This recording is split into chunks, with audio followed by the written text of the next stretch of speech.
இன்றைக்கி என்ன பார்க்க போகிறோம்னா, என்ன ஆனாலும் சரி நான் இதை செஞ்சு தான் பாவேன் அப்படின்னு சொல்கிறோமா, அந்த என்ன ஆனாலும் சரி அப்படிங்கிறத இங்கிலீஷில் எப்படி சொல்லலாம்? வாட் எவர் ஹேப்பன்ஸ் அப்படின்னு சொல்லலாம். இப்போ இதை வச்சு எந்தெந்த சுச்சுவேஷனில் எப்படிலாம் சென்டென்ஸ் மேக் பண்ணலான்னு பார்ப்போமா? இந்த சென்டென்ஸ் பாருங்கள்.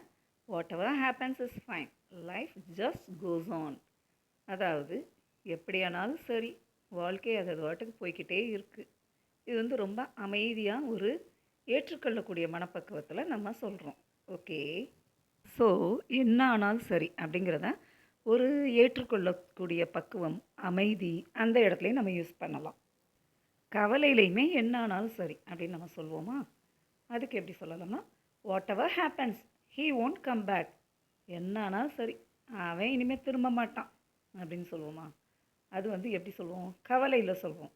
அப்போ கவலைக்கும் நம்ம வாட் எவர் ஹேப்பன்ஸுங்கிறத யூஸ் பண்ணலாம்.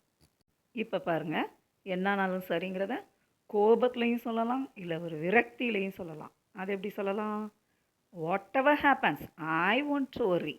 எது நடந்தாலும் சரி, எனக்கு இனிமேல் கவலை இல்லை அப்படின்னு சொல்லுவோமா? ஸோ இந்த என்ன ஆனாலும் சரிங்கிறத பாருங்கள், எவ்வளோ மூடில் நம்ம சொல்லலாம். சிலர் பார்த்திங்கன்னா டேக் இட் ஈஸி பாலிசி, எது நடந்தாலும் சரி கவலையே இல்லாமல் ஜாலியாக என்ஜாய் பண்ணுவாங்க. அதான் கேர்ஃப்ரீ.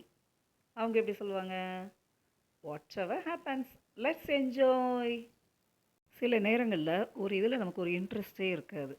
அந்த இடத்துல இந்த வாட் எவர் ஹேப்பன்ஸ் எப்படி சொல்லலாம்? Whatever happens I have got other things to do. எதுனாலும் சரி, எனக்கு நிறைய வேலை இருக்குப்பா. இந்த 2 சென்டென்ஸ் எப்படி சொல்லலாம்னு ப்ராக்டிஸ் பண்ணி பார்க்குறீங்களா? What ever happens I am going to tell the truth. Whatever happens let's go tomorrow.